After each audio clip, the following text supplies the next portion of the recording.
My name is Michael Cato. I'm the Interim Vice Chancellor for Information Technology, and I'm serving as a Chief Information Officer here at UNC Charlotte. Happy to talk with you about the benefits of the wireless expansion project that we are undertaking within ITS. We've named it the NinerWifi system to reflect the difference between how our wireless capacity worked here on campus and the new paradigm that we're moving into. Earlier in the fall, we took steps to dramatically enhance the functionality of our wireless network. In the prior configuration, the wireless system was envisioned as an add-on, a secondary mode of communication. At that time, and this was quite a few years ago, most of us, our work revolved around our wired computers, having our desktops plugged into the network, and anything we did on wireless was just seen as an add-on. Right? As an example, you might surf the web using your laptop, but you knew you could come back into your office, plug in, and actually do your work, quote unquote. So many of our systems were not able to be used on our wireless network for security and other reasons.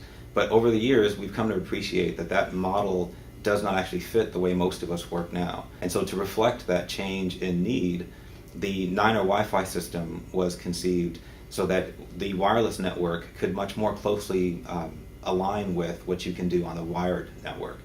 Now, one of the pieces that I think is going to be a really great benefit to the campus community is that for the first time we'll actually have external coverage as well. Right now, if you get wireless coverage on UNC Charlotte's campus, it's pretty much an accident. We haven't intentionally put access points in to cover the exterior areas, and we will be doing that as part of this plan, part of this project. We'll be covering areas like the corridor between the College of Education and the College of Health and Human Services in Woodward Hall, that green area outside there. The green area outside of Belk Gym is another area that we think makes a lot of sense, and providing a lot of external coverage around the student union, since we know a lot of our student community, especially in the warmer days, will be working outside and making sure that we can provide coverage in those areas as well.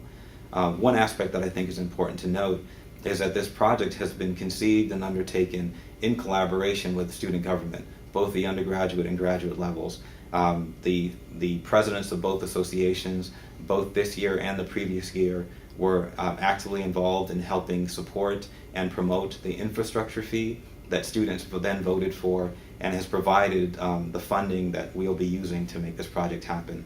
Because you can imagine, for an institution of our size, both in the number of students we have and just the sheer physical square footage that we have to cover, it's a pretty expensive undertaking, and it's made possible by the efforts of the students as well. In addition, we've sat down with them and showed them the coverage maps that we are looking at working on, and asking them for feedback. What areas would they like to make sure that we cover? So they've pointed out things like the library. I believe it was a student government that was pointing out that the green space in front of the Belk Gym is one of the spaces that they wanted to make sure that we covered, so that we've tried to make this as much of a dialogue as possible so that the project itself reflects the needs of the campus community, and it's not just something that we came up with without getting the input that we needed.